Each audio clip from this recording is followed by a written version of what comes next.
dengan ketentuan haid dan nifas. Yang kedua, sifat dan warna darah. Sebelum kita membahas masalah istihadah, maka yang perlu diperhatikan terlebih dahulu adalah mengetahui sedetail mungkin kuat dan lemahnya darah. Warna-warna darah adalah hitam, merah kekuning-kuningan, kuning, dan keruh. Sifat-sifat darah adalah kental, cair, berbau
30 Juli. Maka yang dihukumi sebagai haid adalah tanggal 1 Mei, 1 Juni, dan 1 Juli. Selain itu dihukumi istihadah dan seperti orang suci wajib sholat. Yang nomor 3, mu'tadah mumayyizah, yaitu wanita yang sudah pernah haid dan suci, kemudian yang mengeluarkan darah melebihi batas maksimal haid, serta darah yang keluar dapat dibedakan antara yang kuat dan yang lemah. Mengenai hukumnya adalah sebagaimana mu'tadah mumayyizah, yaitu darah kuat dihukumi darah haid dan darah lemah dihukumi istihadah. Misalnya, ada seorang wanita yang mengeluarkan darah selama 1 bulan penuh dengan ketentuan darah lemahnya, darah kuatnya selama 10 hari, lalu selebihnya 20 hari itu adalah darah lemah. Maka 10 hari pertama dihukumi dengan haid dan 20 hari terakhir itu istihadah, wajib sholat. Namun jika ada darah kuat dan ada terpisah oleh masa 15 hari, maka darah lemah yang jumlahnya sama dengan kebiasaan haidnya serta darah kuat yang keluar setelahnya dihukumi haid. Contoh seorang wanita yang kebiasaan haidnya 3 hari mengeluarkan darah selama 21 hari dengan perincian selama 19 hari dia mengeluarkan darah lemah dan selama 2 hari dia mengeluarkan darah kuat, maka haidnya adalah 3 hari pertama sesuai adatnya. Adat itu haid yang sudah dia lakukan secara berulang-ulang, sesuai adatnya, dan 2 hari terakhir ketika darah yang kuat itu muncul, 2 hari terakhir itu. Sedangkan darah 16 hari di tengah-tengah tersebut dihukumi istihadah. Yang nomor 4, mu'tadah ghairu mumayyizah dzakirah li adadiha qadran wa waqtan, yaitu wanita yang sudah pernah haid dan suci, kemudian ia mengeluarkan darah melebihi batas maksimal haid dalam 1 warna atau lebih dari 1 warna, akan tetapi tidak memenuhi 3 syarat mumayyizah, dan ia ingat kebiasaan lama dan mulai haid yang pernah ia alami. Sedangkan ketentuan haid dan sucinya disesuaikan dengan adatnya, dan adat yang dijadikan pedoman atau acuan cukup 1 kali haid, tidak disyaratkan berulang-ulang jika adat haidnya tidak berubah-ubah. Contohnya, bulan pertama ia haid 5 hari mulai awal bulan dan suci selama 25 hari. Kemudian mulai bulan kedua ia mengalami istihadah selama beberapa bulan. Darah kuat dan darah lemah tidak bisa dibedakan, misalnya yang keluar darahnya merah terus atau lebih dari 1 warna, akan tetapi tidak memenuhi 3 syarat mumayyizah, maka 5 hari pertama dihukumi haid mengikuti adat yang biasanya dia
semua tuh Jadi sama halnya dengan dia sebenarnya haid 15 hari pada bulan yang lalu, tapi karena dia tidak ingat, maka 15 hari yang di bulan Ramadan itu nggak sah puasanya karena dia haid pada saat itu, maka harus diganti. Gantinya kita selama 30 hari berturut-turut harus menjalankan puasa. Misalnya Ramadan 29 hari, puasa yang sah ia lakukan adalah 13 hari, sebab seumpama haid yang ia alami mulai tanggal 1 siang, maka haid tersebut akan berhenti pada tanggal 16 siang selama 15 hari. Dan seumpama haidnya yang ia alami mulai tanggal 2, maka akan berakhir pada tanggal 17 dan begitu seterusnya, sehingga puasa yang sah tetap 13 hari.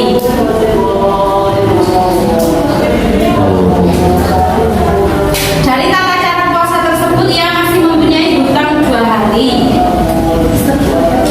Hutang 2 hari, baik usia Ramadan 29 maupun 30 hari. Dengan kalkulasi kalau 13 hari kan 29 kurangi 16 itu 13 ditambah 14 sama dengan 27. 29 nya kurang 2. Lalu usia Ramadan 30 hari, maka 14 hari itu dihukumi suci. 14 30 dikurangi 16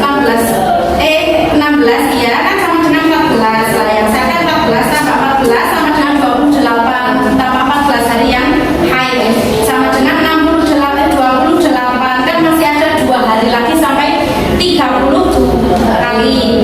Salah satu cara mengkodok 2 hari ialah berpuasa 3 hari tanggal 1, tanggal 2, tanggal 3 secara berturut-turut, lalu tidak berpuasa selama 12 hari berturut-turut dan puasa lagi secara berturut-turut selama 3 hari. Itu caranya nyamukkan sing rong dino wau. Terus yang nomor 6, mu'tadah ghairu mumayyizah dzakirah li adatiha qadran lawaqtan, yaitu wanita yang sudah pernah haid dan suci kemudian ia mengeluarkan darah melebihi batas maksimal haid, yaitu 15 hari 15 malam. Darah yang keluar tidak bisa dipilih antara darah kuat dan darah lemah, atau bisa dipilih antara darah kuat dan darah lemah. Akan tetapi darah tersebut tidak memenuhi 3 syarat yang ada pada mubtadi'ah mumayyizah, dan ia hanya ingat kebiasaan lama masa haid, akan tetapi dia lupa kapan mulainya. Maka orang yang seperti ini hukum penentuan darahnya adalah hari yang ia yakini biasa haid dihukumi haid, dan hari-hari yang dimungkinkan suci dan mungkin haid harus berhati-hati seperti mutahayyirah seperti tadi. Contohnya seorang wanita mengalami istihadah selama 1 bulan penuh. Sebelum mengalaminya ia ingat masa haid selama 5 hari dalam 10 hari pertama awal bulan, namun ia lupa kapan tanggal mulainya. Misalnya saat bulan 1 bulan Mei full ini dia mengeluarkan darah, tapi dia ingat bulan April yang lalu antara tanggal 1 sampai tanggal 10 itu dia mengalami haid selama 5 hari. Maka tanggal 1 dihukumi yakin suci karena mulainya tetap tanggal 4 sampai tanggal di antara tanggal 1 sampai 10 dia ingat haidnya itu cuma 5 hari, entah itu tanggal 2 sampai tanggal 7 atau tanggal 4 sampai tanggal 9, dia lupa, tapi dia ingat kalau haidnya itu 5 hari. Maka tanggal 1 yang diyakini suci dihukumi yakin suci, dia wajib sholat. Tanggal 2, tanggal 4 sampai tanggal 5 mungkin haid mungkin suci. Tanggal 6 yakin haid. Tanggal 7 sampai tanggal 10 mungkin haid mungkin suci dan mungkin mulai putusnya haid atau haidnya berakhir. Sedangkan hukumnya waktu yang ia yakini haid dihukumi haid.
Paham?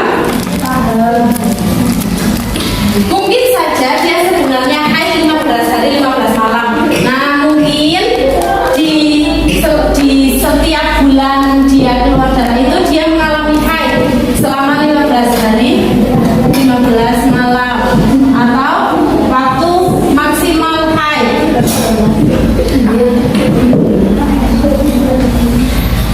Sehingga semisal Ramadannya ada 29 hari, puasa yang saya lakukan adalah 13 hari, sebab haid tersebut akan berakhir haid seumpama haid yang ia alami mulai tanggal 1 siang, maka akan berakhir pada tanggal 16 siang karena selama 15 hari. Dan seumpama haid yang ia alami mulai tanggal 2, maka akan berakhir pada tanggal 17 dan seterusnya. Misal tanggal 3 berhentinya tanggal 18. Jadi sama halnya 29 hari Ramadan, mana 29 hari Ramadan dikurangi 16 hari, 29 dikurangi 16 hari sama dengan 13 hari. Nah, 16 hari ini kan dia kan suci, dia suci 16 harinya. 16 harinya dia haid, maaf salah. Nah, 16 harinya dia haid dari tanggal 1 sampai tanggal 16 siang, 1 siang sampai tanggal 16 siang dia haid. Maka 29 dikurangi 16 sama dengan 13. 30, misal Ramadannya 30 hari, maka 30 dikurangi 16 sama dengan 14. Niki sing puasanya sah. Ini yang puasanya sah itu 13 hari atau 14 hari. Ketika Ramadannya ada 29 berarti 13 hari, ketika Ramadannya ada 30 berarti 14 hari. Dari tata cara puasa tersebut, yang masih memiliki hutang puasa 2 hari, baik usia Ramadan 29 ataupun 30 hari dengan kalkulasi sebagai berikut. Jika usia Ramadan 29 hari, maka 13 ditambah 14 sama dengan 27. ini 13 dari ini dan 14 dari ini sama dengan 27. Jika sampai ke 29, maka dia masih utang 2 hari.